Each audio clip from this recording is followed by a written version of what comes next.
आज हम बात करेंगे महान राजा महाराणा प्रताप, जिसमें भाव, संघर्ष, गर्व और वीरता सब कुछ है। इतिहास के पन्नों में कुछ नाम सिर्फ लिखे नहीं जाते, वे अमर हो जाते हैं। और उन्हीं में से एक नाम है महाराणा प्रताप, राजपूताना का वो शेर जिसने ताज नहीं स्वाभिमान चुना। बचपन से वीरता। 9 मई 1540 राजस्थान के कुंभलगढ़ में एक बालक का जन्म हुआ। उसका नाम था प्रताप सिंह, लेकिन वो आम बच्चा नहीं था। बचपन में ही घोड़े की पीठ पर बैठकर खेलता था।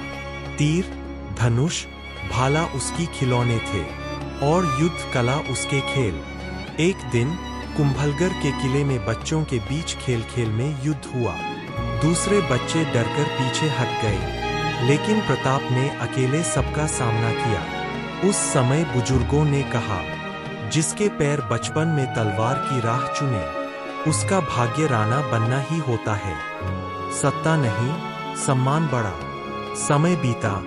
महाराणा प्रताप उदयपुर के शासक बने, लेकिन उस समय भारत पर मुगल साम्राज्य का विस्तार हो रहा था। अकबर चाहता था कि सारे राजपूत उसकी अधीनता स्वीकार करें।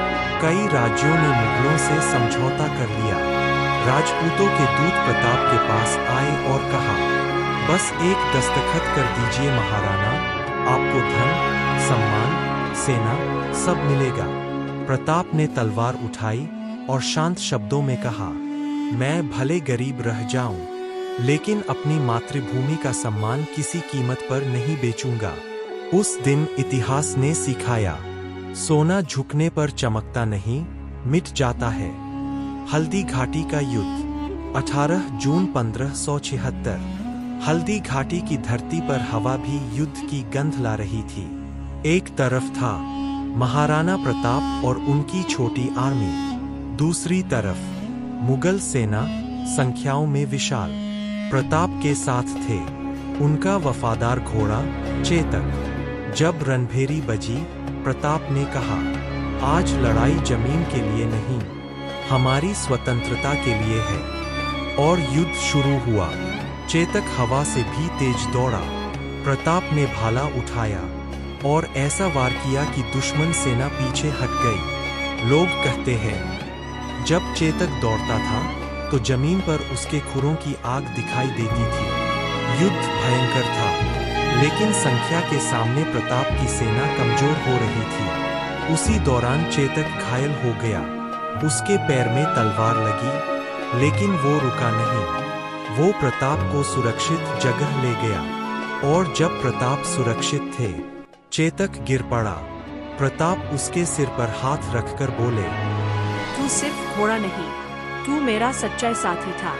उस दिन सिर्फ एक पशु नहीं, बल्कि निष्ठा के अर्थ मरुभूमि में लिख दिए गए। जंगलों में जीवन। युद्ध के बाद महाराणा प्रताप राजमहल नहीं लौटे। उन्होंने जंगलों, पहाड़ों और झोपड़ियों में जीवन बिताया। उनके बच्चे कभी-कभी भूखे सो जाते थे, लेकिन जब सेना कहती, महाराणा अब मुगलों से समझौता कर ले, प्रताप उत्तर देते, मिट्टी के टुकड़े से बना महल सोने के ताज वाले अपमान से बेहतर है। उनकी इस दृढ़ता ने पूरे मेवाड़ में फिर से जोश भर दिया। स्वतंत्रता की जीत। धीरे धीरे प्रताप ने अपनी सेना फिर से तैयार की। उनका साहस, विश्वास और नेतृत्व मुगलों के सामने दीवार बन गया। उन्होंने मेवाड़ के बड़े हिस्सों को वापस जीत लिया और दुनिया ने देखा, जिसे सच में आजादी चाहिए, उसे तेज तलवार नहीं, अडिग आत्मसम्मान चाहिए।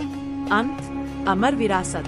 1597 में महाराणा प्रताप स्वर्ग सिधार गए, लेकिन उनकी कहानी खत्म नहीं हुई, क्योंकि राजपूताना की मिट्टी आज भी कहती है, मुसीबतों से मत डर, क्योंकि इतिहास गवाह है, जीत हमेशा उसी की होती है जो अंत तक लड़ता है।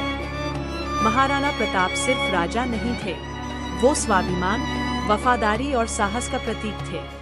उनकी कहानी हमें सिखाती है, चाहे परिस्थितियां कठिन हो, चाहे रास्ता लंबा हो और चाहे मंजिल दूर हो, अगर इरादे बड़े हो तो जीत निश्चित है। क्या आपको इस कहानी का दूसरा पार्ट चाहिए? कमेंट करें।